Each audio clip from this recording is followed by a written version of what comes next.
Você vai ouvir agora Café com ADM, o podcast do administradores.com. Apresentando Leandro Vieira.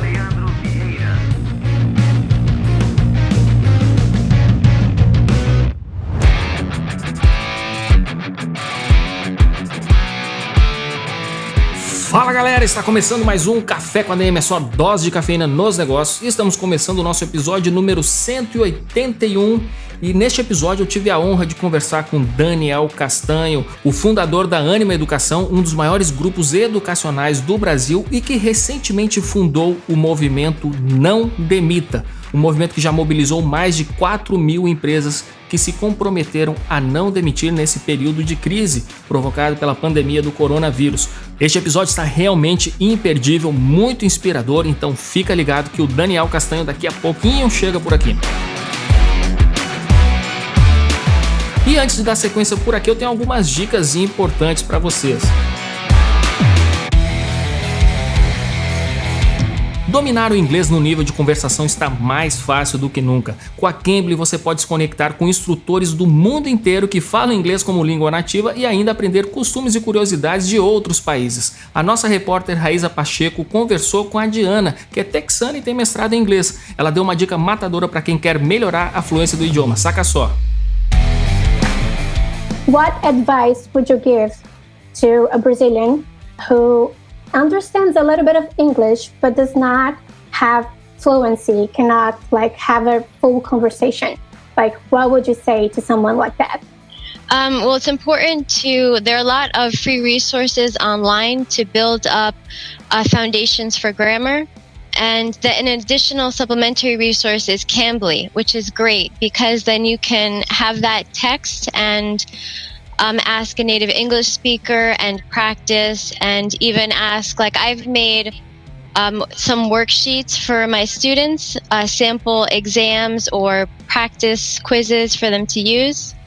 Also, Cambly has a lot of resources on its website. And they all come in different categories, which make it really easy to focus on a particular weakness you think you might have, like phrasal verbs, prepositions. A combination of study and practice is always helpful to learn anything.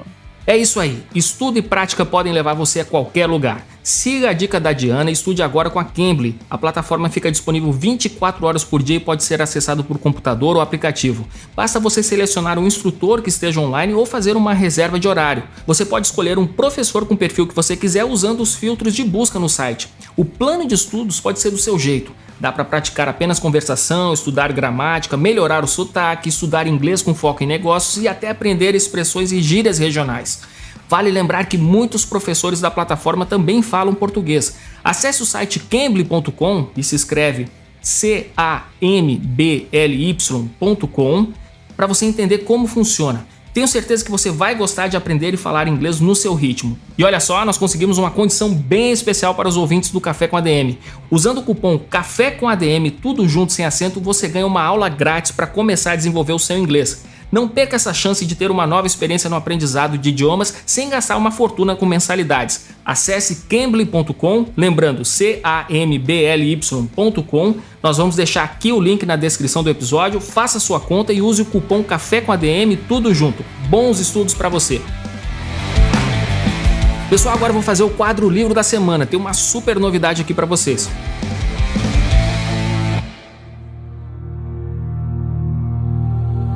Livro da Semana.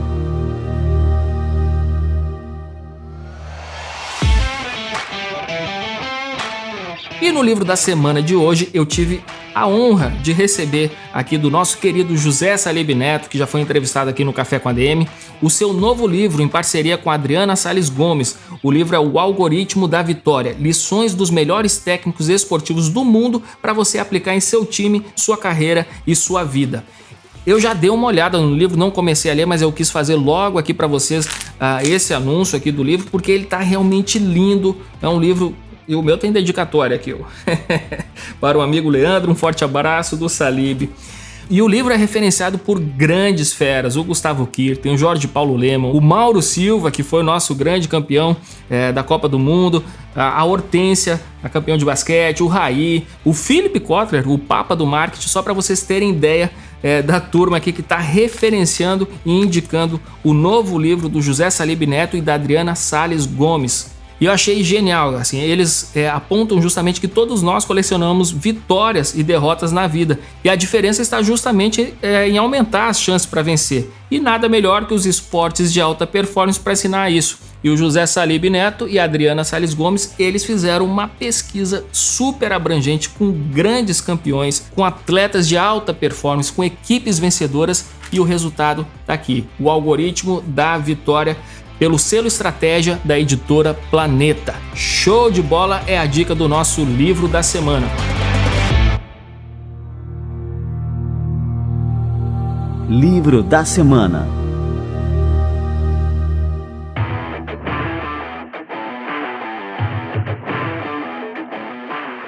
E antes do Daniel Castanho chegar por aqui, tenho mais uma dica para vocês, e é a dica sobre o podcast Os Agilistas.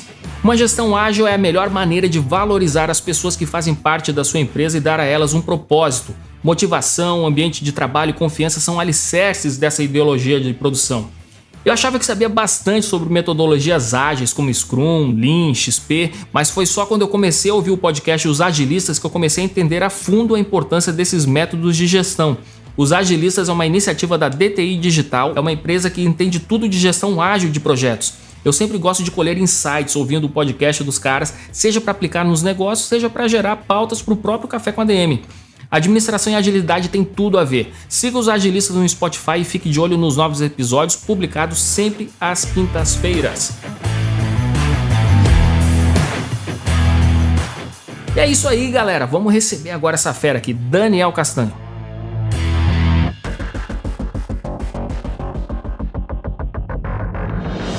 Daniel Castanho é administrador de empresas formado pela FGV com passagem pela Harvard Business School. Em 2013 ele fundou o grupo educacional Ânima Educação, onde permaneceu como diretor-presidente até 2015 e atualmente segue como presidente do Conselho de Administração. A Ânima é um dos maiores grupos escolares privados do Brasil, com mais de 100 mil alunos, 8 mil colaboradores e presença em 5 estados. Castanho é idealizador do movimento Não Demita, que já mobilizou mais de 4 mil empresários sob o compromisso de manter os empregos durante a crise, no mínimo até o dia 31 de maio. Segundo estimativas do movimento, a iniciativa pode salvar até 2 milhões de empregos e beneficiar também profissionais autônomos e pequenos empreendedores. O manifesto foi assinado por empresas como Magazine Luiza, Grupo Pão de Açúcar, Santander, Natura e Boticário. Daniel Castanho, cara, que honra te receber por aqui. Seja muito bem-vindo ao nosso Café com ADM. Bom, prazer enorme estar aqui com vocês. É ótimo conversar não só sobre um pouco dos impactos, quem sabe o legado aí desse momento que a gente está vivendo, seja mais para o lado reflexivo e crescimento pessoal de todo mundo, seja os impactos na educação, no mercado de trabalho e, evidentemente, agora surge aí o movimento Não Demita, muito mais no intuito de tentar fazer alguma coisa para o Brasil, né? Então, é um prazer enorme estar aqui para conversar sobre, quem sabe, esses assuntos com vocês. Que legal. Ô Daniel, queria que você contasse um pouquinho como surgiu esse movimento, como é que você teve essa iniciativa, se foi uma ideia sua sozinho ou se você contou com o apoio de outros empresários. Conta pra gente aí como é que foi essa história aí. Na realidade é o seguinte, eu sou do conselho do Gerando Falcões, a ONG que é liderada pelo Eduardo Lira, e ele ia dar uma entrevista e eu gravei um áudio para ele para falar: Edu, além da gente arrecadar a cesta básica, vamos também provocar para que as pessoas comprem futuro, né? Ou seja, honre, continue pagando assim, a manicure, o seu personal, a menina que vendia brigadeiros e tudo mais, e ao mesmo tempo peça para que os empresários não omitam, né? Bom, eu sei que eu gravei aquele áudio para ele, ele não deu aquela entrevista, e aí eu fui e escrevi um manifesto em cima daquele áudio. Eu falei, o manifesto de uma pessoa só é uma revolta, né? De uma empresa, não funciona. E aí eu comecei a mandar WhatsApp e liguei para várias outros CEOs, empresas. Eu sei que em 24 horas, aí a gente já tinha várias dessas empresas que você citou, o Itaú, Bradesco, Santander, Magazine Luiza, DASA, Microsoft, Vivo, enfim, Suzano, tinham mais de 30 empresas. eu falei, agora não é mais um manifesto, é um movimento. A gente criou daí o site, nãodemita.com, e nesse momento a gente tem mais de 4.000 empresas que já aderiram, né? Enfim, então começou com o manifesto, que de lá surgiu o movimento, e hoje é algo que o que a gente quer é que seja uma plataforma onde pequenos empresários podem ser ajudados por grandes empresas, pode ser uma curadoria de tudo que está disponível hoje para o pequeno e médio empresário. Podemos pensar de uma maneira como um grande ecossistema, onde a gente pode divulgar lá o que os bancos estão fazendo com financiamento, o que empresas de tecnologia estão fazendo para transformar o seu negócio offline e online, nós mesmos em relação à educação, tudo que a HSM pode fornecer lá de cursos para ajudar todo mundo nesse momento. Eu tô até interessado em participar mais, assim, não só aqui através dessa entrevista aqui no Café com a ADM para divulgar o movimento, mas também para fazer parte mesmo. O que a gente tem que fazer aí, Daniel? Bom, a gente agora está nesses dois momentos. Primeiro é aderir, né? Enquanto empresa, aderir e ter essa responsabilidade.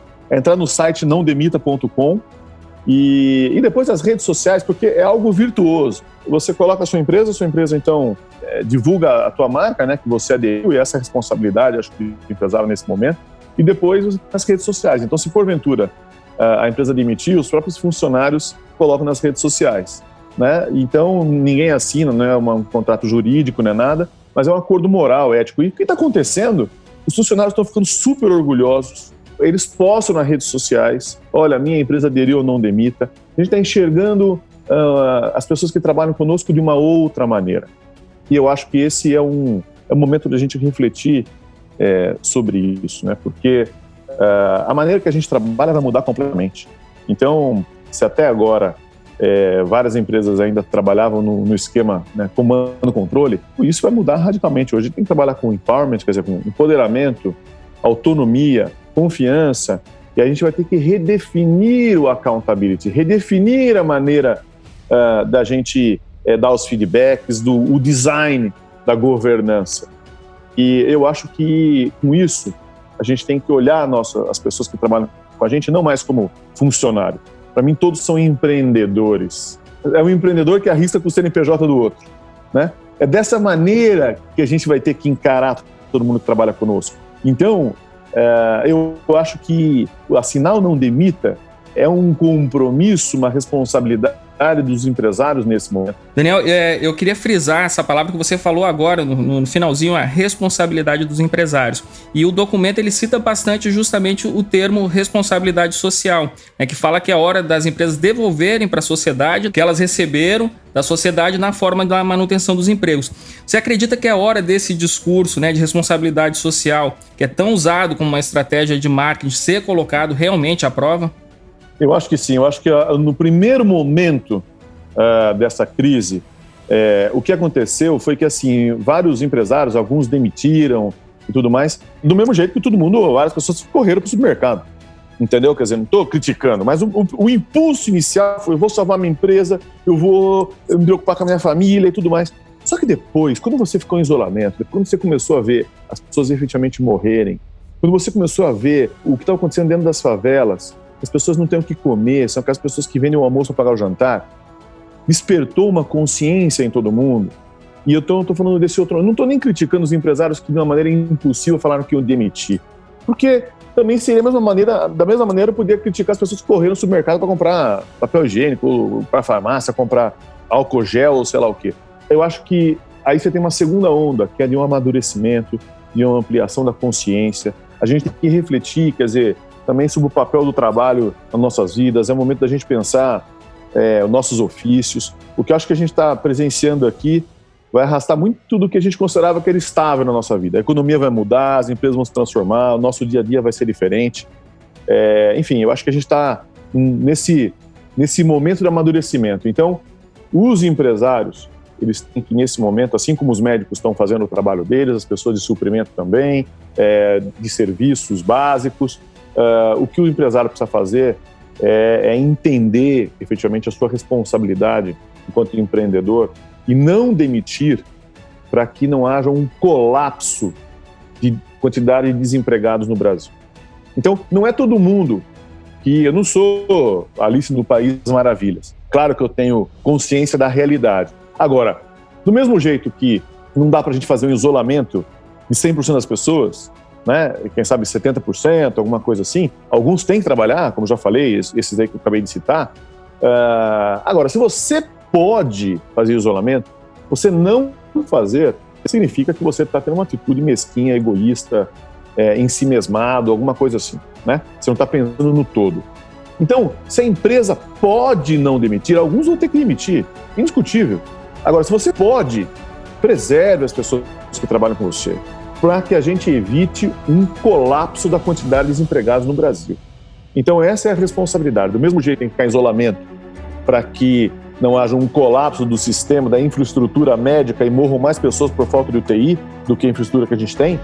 Do mesmo jeito, as pessoas, os empresários nesse momento, não podem demitir para evitar esse colapso, seja da economia ou seja da quantidade de desempregados no Brasil.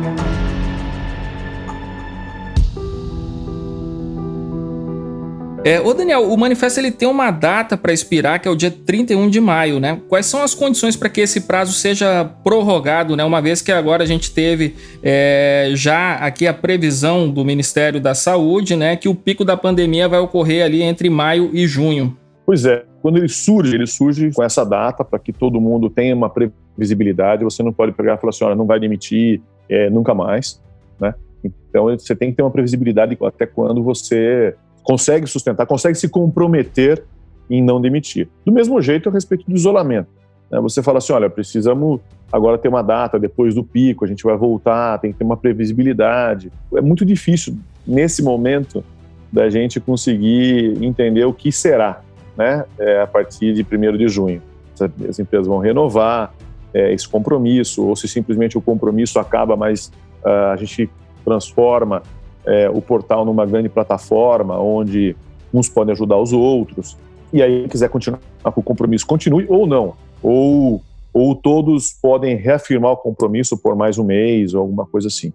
Mas isso aí eu acho que só vai ser, a gente tem que analisar isso aí um pouco mais para frente, né? Agora seria muito cedo, né, da gente prever o que vai acontecer, porque a gente também não sabe o que vai acontecer com essa pandemia, se a gente vai voltar a trabalhar, cada um dizendo uma coisa, o tempo de isolamento, se a gente, de alguma maneira, esses remédios vão funcionar e vão permitir com que a gente consiga voltar de uma maneira mais gradativa. Eu queria voltar naquele ponto, né, de qual que é, por exemplo, o benefício interno de uma empresa que adere a esse movimento, né, essa causa, porque essa questão de manutenção dos empregos, quando a empresa se compromete, eu não vou demitir, essa impressão que me dá é que causa um sentimento de união muito grande, né? Isso me faz lembrar até aquele filme do Gladiador, lembra lá que ganhou o Oscar lá, acho que no começo dos anos 2000 ali, 2000, 2001, não lembro quando é que foi exatamente, mas que os gladiadores estavam na arena, eles não se conheciam e iria sair alguma coisa dos portões ali, né, do Coliseu ali, né? E eles não sabiam o que ia sair, tava todo mundo com medo, e lá o general Maximus lá diz para os outros gladiadores, olha, se a gente se unir, a gente vai sobreviver. Então eles formaram lá um escudo, né, com todos eles unidos e conseguiram realmente sobreviver. E isso, assim, é um filme que me marcou bastante. Eu acho que essa questão da união, para enfrentar qualquer crise, qualquer perigo, ela é fundamental, né? Eu acho que novas referências estão sendo construídas nesse momento, assim como a gente tinha a sustentabilidade há algum tempo, né, e acho que a gente tem que aproveitar essa situação realmente para deixar um legado. A gente tem que trabalhar todo mundo em conjunto e redefinir a relação entre as empresas, é o que você está dizendo. E aí, de novo, quando acabar a quarentena, a gente vai ter redesenhado um novo modelo de trabalhar, de tomar decisão, da gente se relacionar. Eu já passei, né? Então, a nossa história, a gente comprou uma em Belo Horizonte em 2003, ela estava quebrada, ela faturava 30 milhões e devia 35, devia 5 até para a Giota. Em 2009, assumimos o UniBH. O UniBH estava 5 meses sem receber salário e os professores em greve. Naquele momento, o que a gente fez? Foi trabalhar com transparência.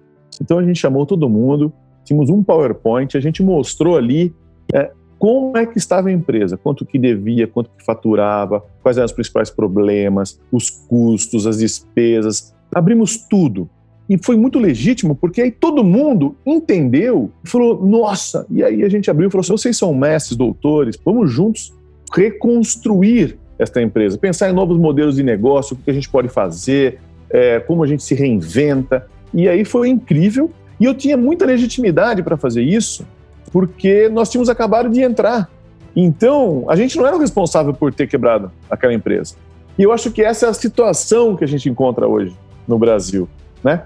Nenhum líder, nenhum empresário é responsável pelo que está acontecendo. Então ele tem que chegar com o seu time, abrir tudo de uma maneira transparente, encare todo mundo como se fosse seu sócio, pare de achar que você é o dono da empresa, então você, nesse momento, tem que se responsabilizar com todo mundo. Aí você abre os números, abre a situação, olha como é que está o nosso faturamento, nosso caixa, nossa situação, precisamos tomar tal empréstimo, precisamos fazer isso e aquilo.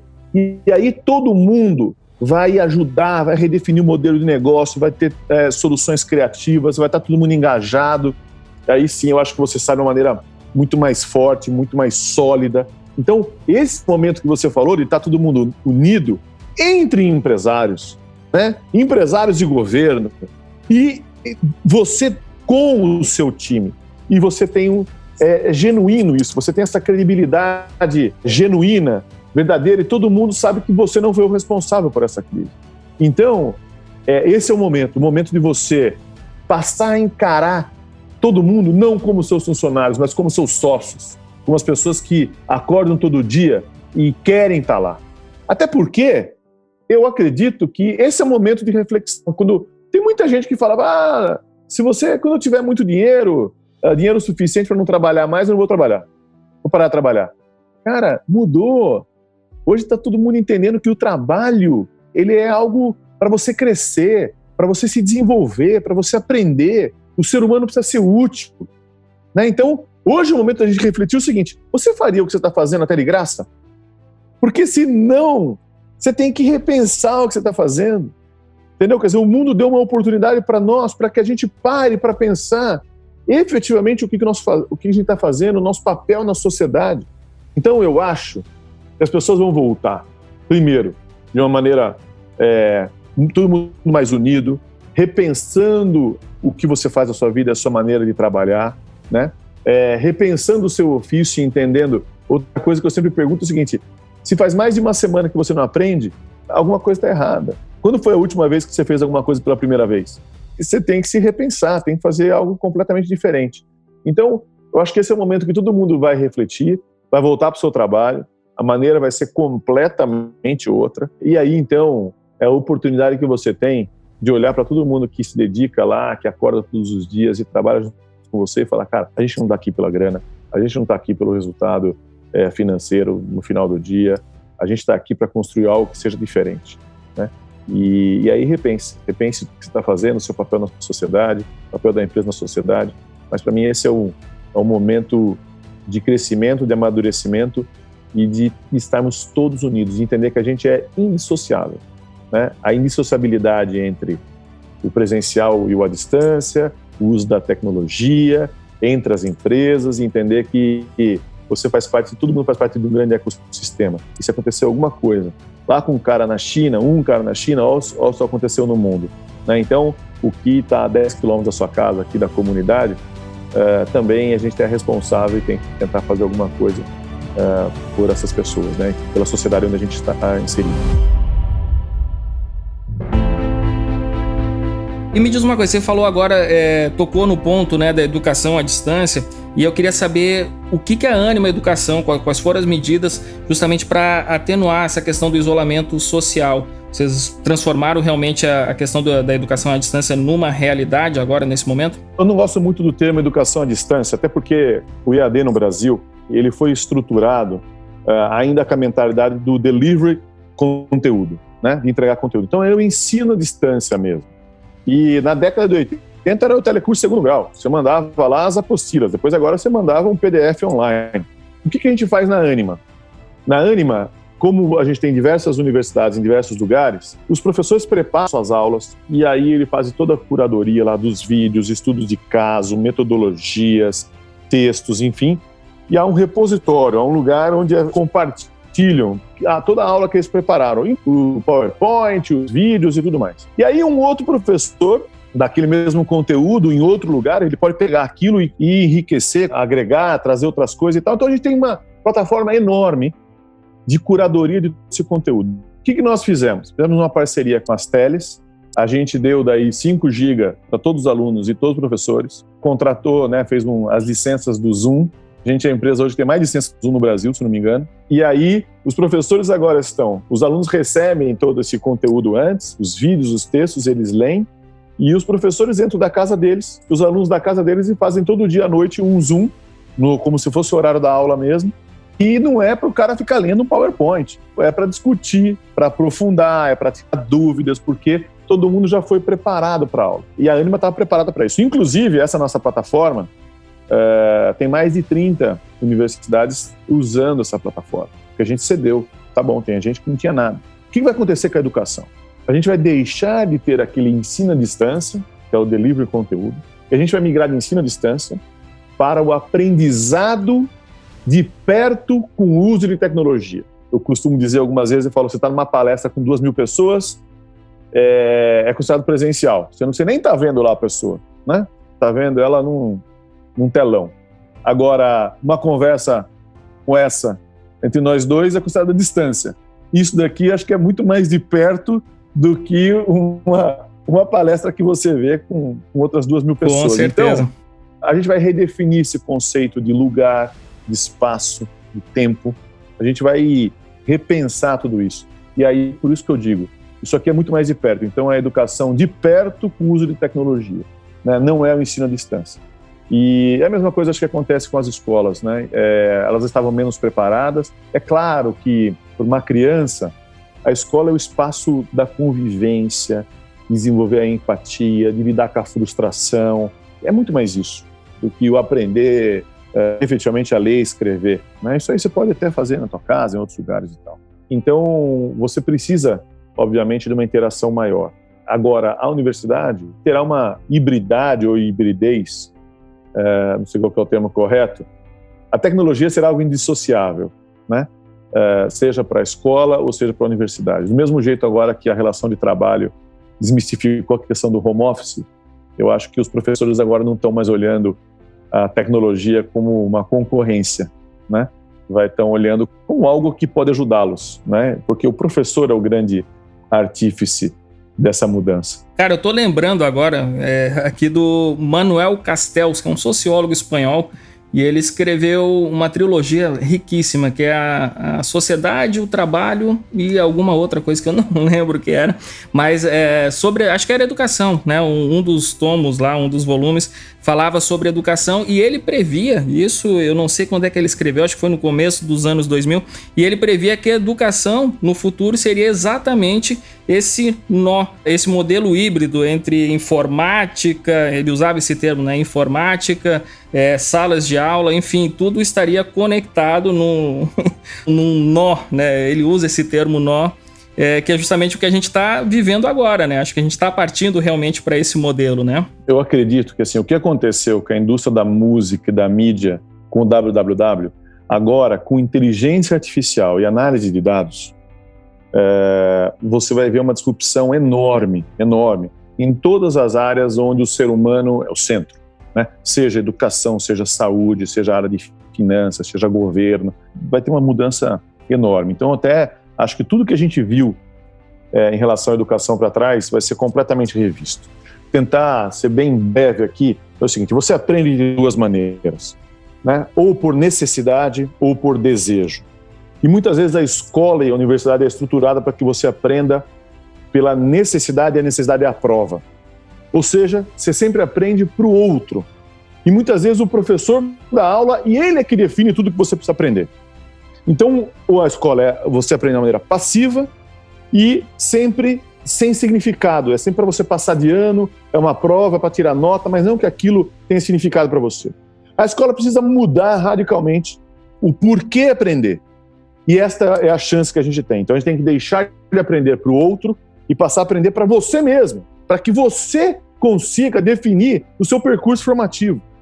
É claro que na escola, muitas coisas da base você precisa aprender o que você aprende na escola. Mas a hora que você chega, então, agora a maneira de você aprender, você pode aprender, por exemplo, probabilidade, tirando 10 bolinhas vermelhas do saquinho, qual a probabilidade de pegar enfim, aquelas coisas todas que a gente aprende.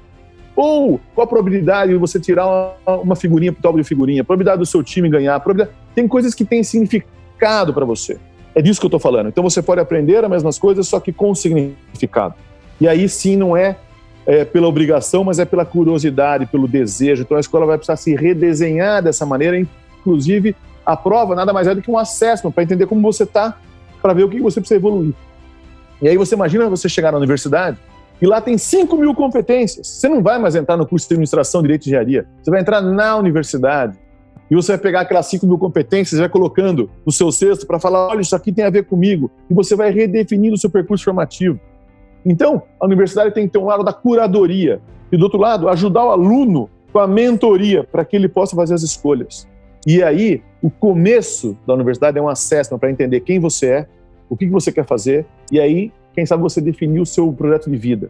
Aí você fala, mas Daniel, o cara com 17 anos, 18 anos, 20 anos, ele é muito novo para definir o projeto de vida, por isso que ele tem que ter um acompanhamento, e a universidade vai ser esse coach, essa mentoria, para que ele entenda quem ele é, porque se ele sabe quem ele é, aí ele aumenta o autoconhecimento. Se aumentar o autoconhecimento, aumenta a autoestima. Se aumentar a autoestima, ele é um cara que ele não tem medo de ousar, de arriscar e de redefinir o seu próprio percurso formativo, né, a sua trajetória. Ele não vai ficar refém de um outro alguém. A universidade entra nesse momento e isto tudo é o ensino personalizado, é você entender para ele, assim, ó, que metodologia, como que ele aprende. Eu vou dar um feedback para ele, assim, olha, sempre que você trabalhou em grupo, você aprendeu melhor, ou que você é mais visual, ou que você tem uma experiência. Então a escola tem que ser espaço maker, espaço de convivência, discussão para desenvolvimento de competências, a personalização da educação, você deixar de estudar para o outro e nada mais, a prova deixa de ser algo punitivo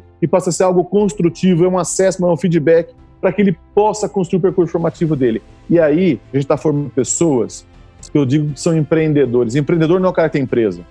Quem tem empresa é empresário que assume risco. Empreendedor é o que trabalha por uma causa, por um propósito. Ele consegue descobrir quem ele é, o que ele faz, né? Então, para mim, eu falo muitas vezes o propósito, para mim a melhor definição de propósito é uma palavra em japonês que chama Ikigai, que é razão de ser.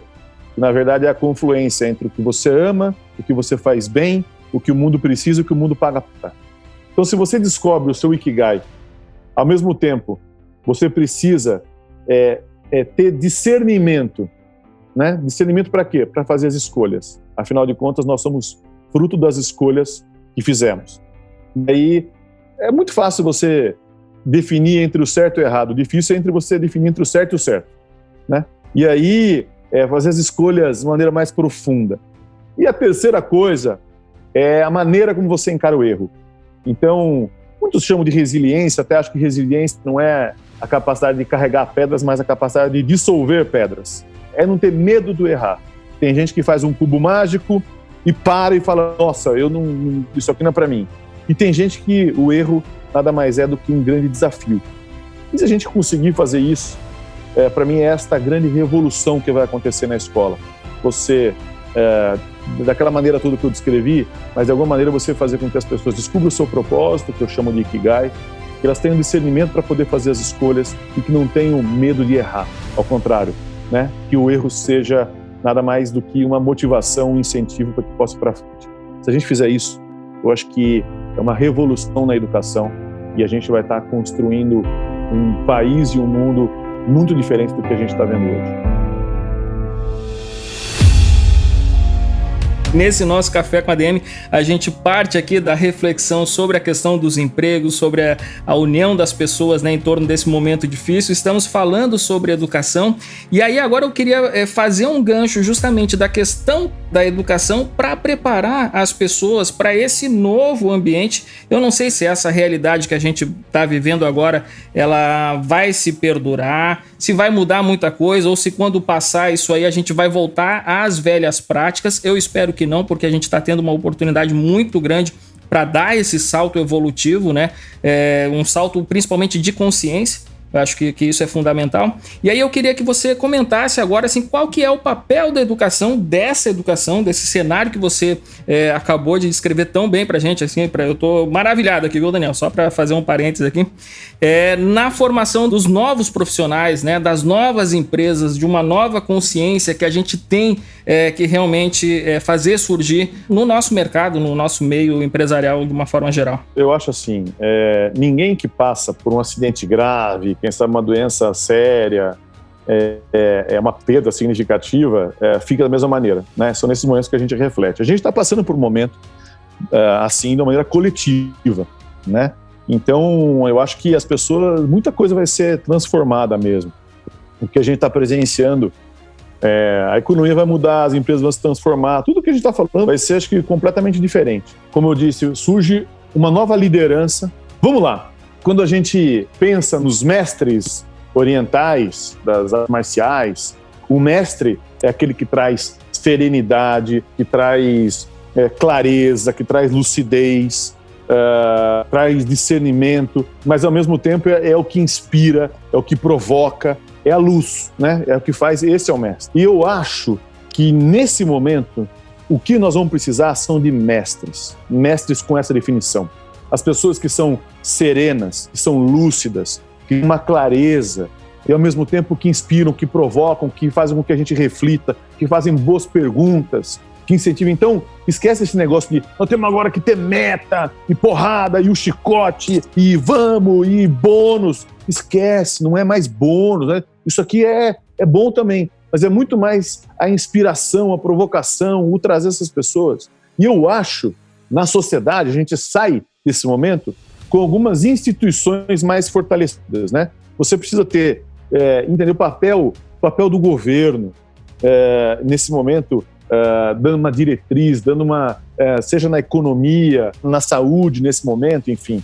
Depois, a própria igreja, né, que você tem esperança, que tem fé e tudo mais, então você vê muita gente hoje refletindo, aumentando a espiritualidade e tal. A família, muitas vezes a gente trabalhava que nem maluco a semana toda, chegava no final de semana e se reunia com os amigos e tal. Quando que você tinha um tempo para você? Um tempo só com você, com seus filhos, sua família? Sabe o que eu sugiro agora? Assim, assista um filme para depois vocês discutirem juntos. Pega 1 hora do seu dia, meia hora do seu dia e desliga o telefone, fecha o computador e fique com o seu filho. Entra no mundo dele. Reveja agora os álbuns de fotografia. Veja o resgate da família como algo muito forte.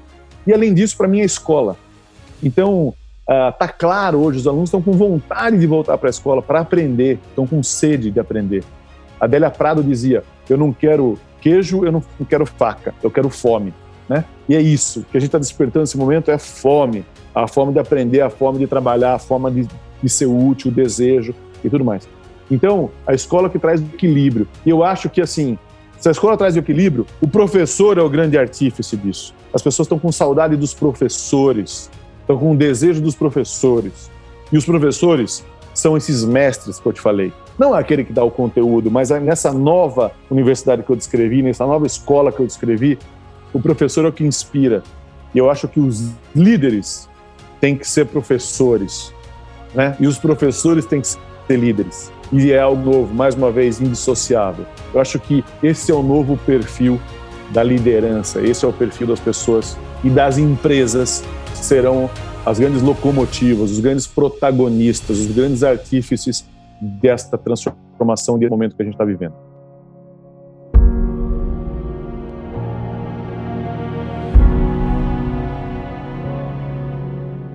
Muito bom. Ô, Daniel, queria te agradecer muito, mas muito mesmo aqui a presença no nosso Café com ADM.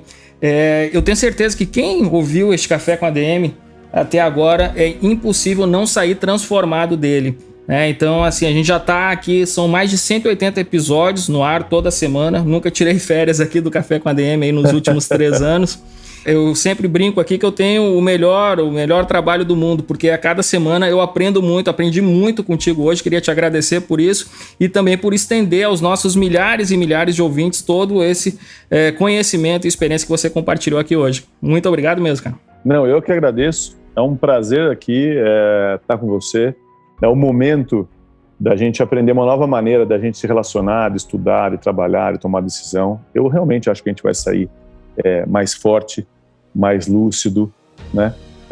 Mais solidário, entendendo e pensando fazer uma nova sociedade, né? Então eu acho que a gente está realmente aqui vivendo um momento onde a gente vai poder crescer.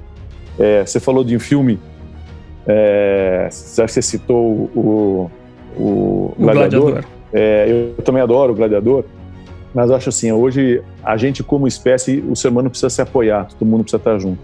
E eu acho que a gente não ter feito isso até agora que, de alguma maneira, traz essa realidade que a gente hoje está. E para mim não é coincidência, o vencedor do Oscar foi o Parasita, né? E o Parasita um pouco ele discute quem é parasita de quem, né? Então o ser humano como parasita dele mesmo, as diferentes classes sociais, os diferentes jeitos de você olhar, e a gente também parasita desse mundo, né, do planeta. Então eu acho assim, acho que é o momento da gente ampliar a nossa consciência e ter uma nova visão do mundo sobre nós mesmos, entendeu? Acho que a gente tem que ter sabedoria e aproveitar ao máximo esse momento que a gente está para refletir. E o filme do próximo Oscar ganhe, seja aquele que mostre um pouco o amadurecimento de todos nós enquanto sociedade.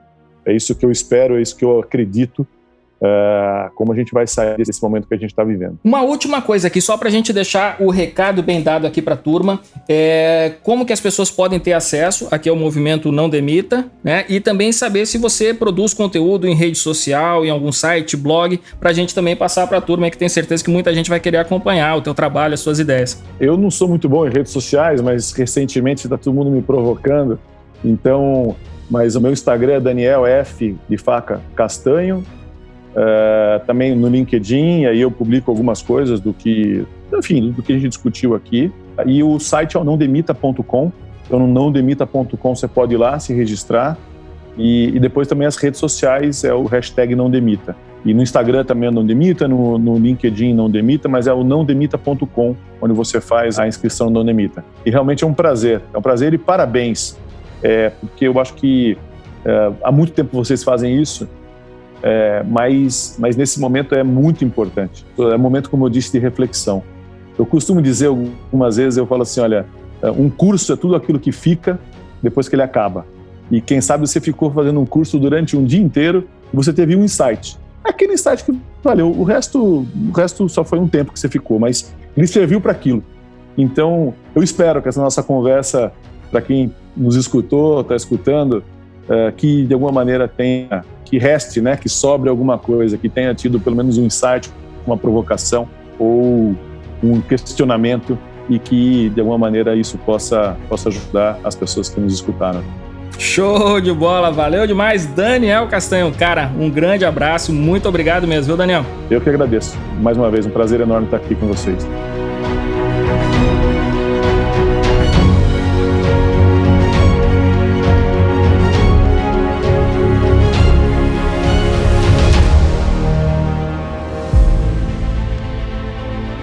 Que entrevista matadora, que entrevista inspiradora. Eu fiquei realmente encantado de receber o Daniel Castanho por aqui, já conheci o trabalho dele, mas depois dessa participação dele aqui no Café com ADM eu virei um verdadeiro fã. Não só um verdadeiro fã, como também um seguidor do movimento Não Demita. Já fiz aqui a nossa inscrição no site nãodemita.com.br. Se você é empresário, eu sugiro que você pense muito sobre o tema que a gente abordou aqui hoje. Entra lá no site, vale a pena ver o manifesto que eles prepararam para a gente realmente passar por esse momento com mais união, pensando nas pessoas. Sei que é realmente muito difícil em alguns casos, em algumas empresas, mas vale demais essa reflexão. Eu tenho certeza que a união é aquele velho clichê, a união faz a força e a gente precisa se unir nesse momento. Se una com o seu pessoal, se una com as pessoas da sua empresa, que eu tenho certeza que vocês vão se fortalecer e vão passar por essa tempestade, e depois dessa tempestade vocês vão ficar ainda mais fortes. É isso aí, galera. Este foi o nosso Café com ADM de número 181, um Café com ADM super inspirador. Fico muito satisfeito de ter entregue mais um conteúdo que eu tenho certeza que vai fazer a diferença na sua vida e nos seus negócios. Então na próxima semana a gente se encontra por aqui com mais cafeína para vocês. Beleza, galera? Então até lá, até a próxima sexta-feira em mais um episódio do Café com ADM, a sua dose de cafeína nos negócios.